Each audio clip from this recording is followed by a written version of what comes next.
Hey, I'm Susan Palmer of Lead Cat Press. This is my studio update. Thanks so much for tuning in. As always, you can just go to the section that most appeals to you by following the links in the description box below.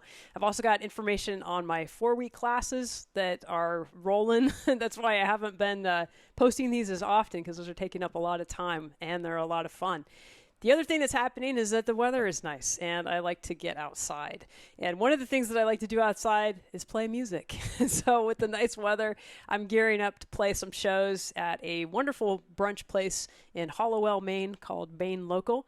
And I'm going to be doing that this summer. And then this fall, I'm getting ready to have an extended trip back to Seattle. So that's where I have lived for 25 years before the pandemic, and I'm really excited to see some friends, play some music, drink some really good coffee, all that stuff. So when I'm in Seattle, I hope to find a place where I can teach. I'm looking for some place that's very well ventilated, perhaps outdoors. I don't know. We'll figure something out. I will continue to be teaching online, both my online guitar classes as well as private lessons. So that's always a way that you'll be able to study with me if you like. So let's get started. This is one of the first major scale studies I show to my students after they have memorized all 5 major scale patterns in the key of C. I'm going to start with the A string root C major scale pattern with my second finger on the note C, and I'm going to play up 3 notes, C, D, E. Then I'm going to go back 1 note and play D, E, F. So the pattern is I go up 3 notes and back 1, and then up 3, back 1, and I do the opposite on the way back down. So I'm going to play through each one of these patterns, all in the key of C up the neck, so all 5 patterns. And I want you to note how I bookend the upper and lower register of each pattern, because I think that is really crucial to really getting a good workout with these scale studies.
So my approach to teaching involves 2 very different tracks. The first is playing by ear and playing by feel. And the exercise that I just demonstrated, that illustrates how that muscle, that connection muscle, is built. It involves imagining what something should sound like. In this case, it was this pattern, this repeating pattern, where you can predict what's going to happen next. So it's in your imagination. And then putting that on the guitar. And that's, it involves some kind of guess, check, and refine. What that allows you to do is to hear a melody in your head, whether it's something you've made up or a song that you're trying to figure out, And you learn how to put that on the guitar. And it always starts with just trying things. So there's a lot of guess, check, and refine and all of that, but it's a very important skill to practice so that you can play what you hear in your head. You can intuit where a melody wants to go and find those notes on the guitar. Now, the other approach is a very analytical approach, and I have a lot of games and strategies and exercises and studies that help students really learn the notes on the neck, the intervals, the major scales, the key signatures, the chords, all of the music theory as it applies to guitar, as well as the design of this instrument itself. And I have to say that my number one approach to this is reading music on guitar.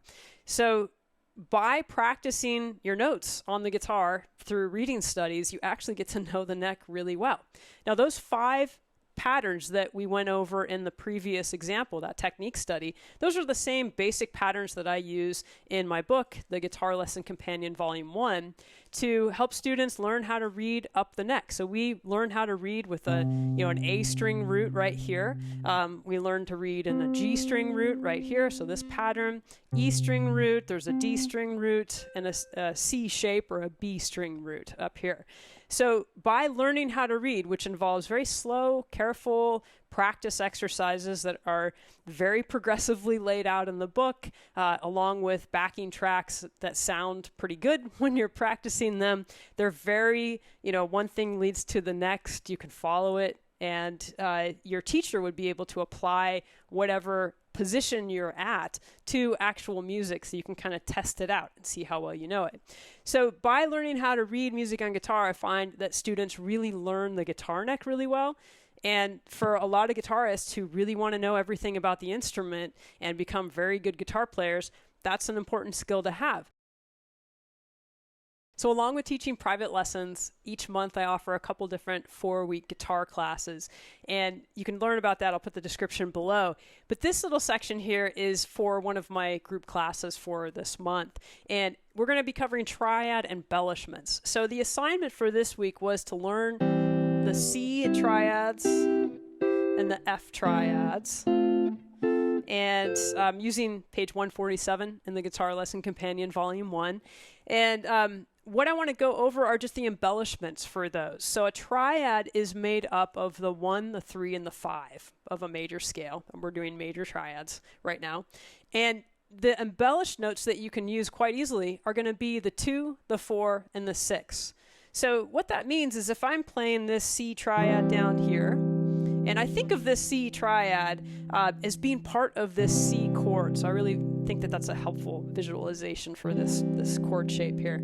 So for this triad, I can include the note D. That would be my 2. So I'm using my pinky here, but that's the 3rd fret of the B string. On the G string, I can add the note A. And on the D string, I can add that note F. So you'll notice that those embellishments are little flourishes. I'm not hanging on that, any of those notes, because it turns into a different chord if I do that. They're just little embellishments that I like to add to a chord to give it a little bit of movement, kind of that Jimi Hendrix feel.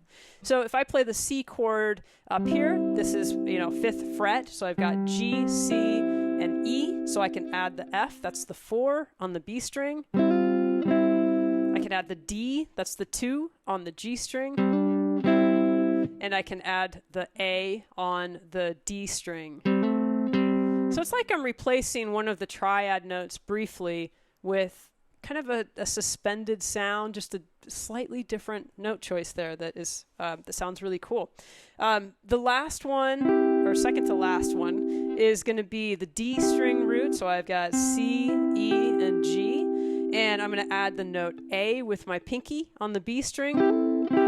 I can use my pinky again to get that F. And to get the D, what I'm going to do is I'm going to rearrange my fingers. So right now, I've got my 1st and 2nd fingers. My 1st finger is on the 8th fret of the B string. My 2nd finger is on the 9th fret of the G string. And I'm going to switch those fingers. So I'm going to use my 3rd finger to play where my 2nd finger was. And I'm going to use my 2nd finger to play where my 1st finger was. So now my second finger is on the 8th fret of the B string. My third finger is on the 9th fret of the G string. So I've got the notes G and E. And to get the embellishment I'm going for here, I'm going to utilize my first finger.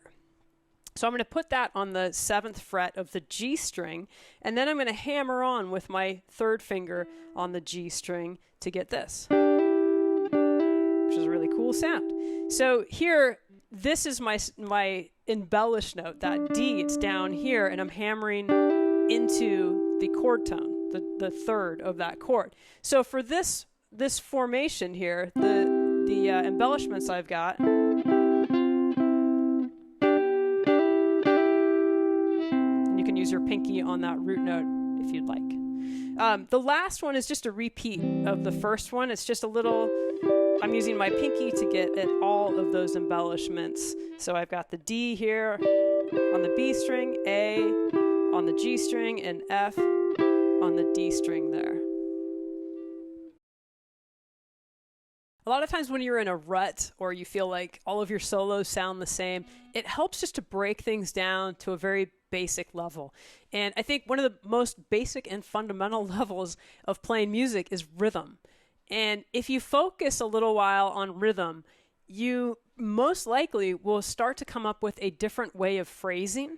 And if you add notes to that different way of phrasing, you're going to create different solos. So for example, I might be feeling stuck over a solo, and I'll just stop playing pitches, and I'll create a scratch rhythm on my guitar just by gently muting all of the strings here, and I'll imagine a rhythm. And here it is with notes. You get the idea. So the next time you're in a rut, just, bring it back down to the bass, bring it back down to rhythm, and create a strong rhythmic phrase. And the notes, it almost doesn't matter what you play, because if you've got a solid groove and a clear rhythmic phrasing, you're going to sound a lot better, or at least different than you were before. Hey, quick lesson to get you started practicing your modes and really hearing them. We're going to do these in the key of C. I've got a C bass drone, and the link to that track is in the comments section. We're going to start with C Ionian, otherwise known as C major. Next up is C Lydian. Now we have C Mixolydian. Here's C Dorian.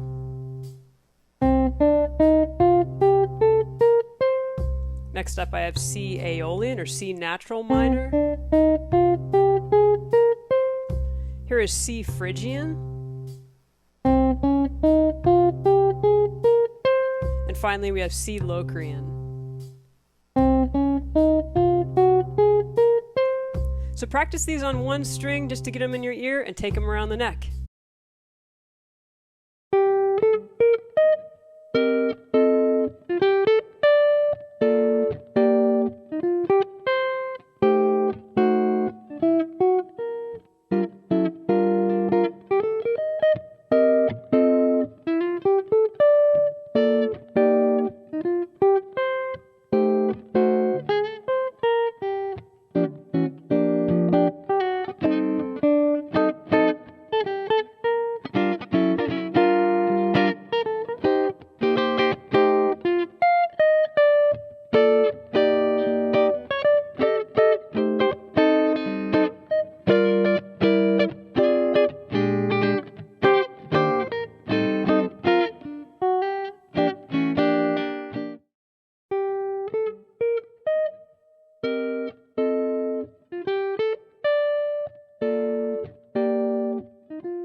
So this week's pro tip is about strings, and the question is, how often should you change your strings? And I have two answers for you.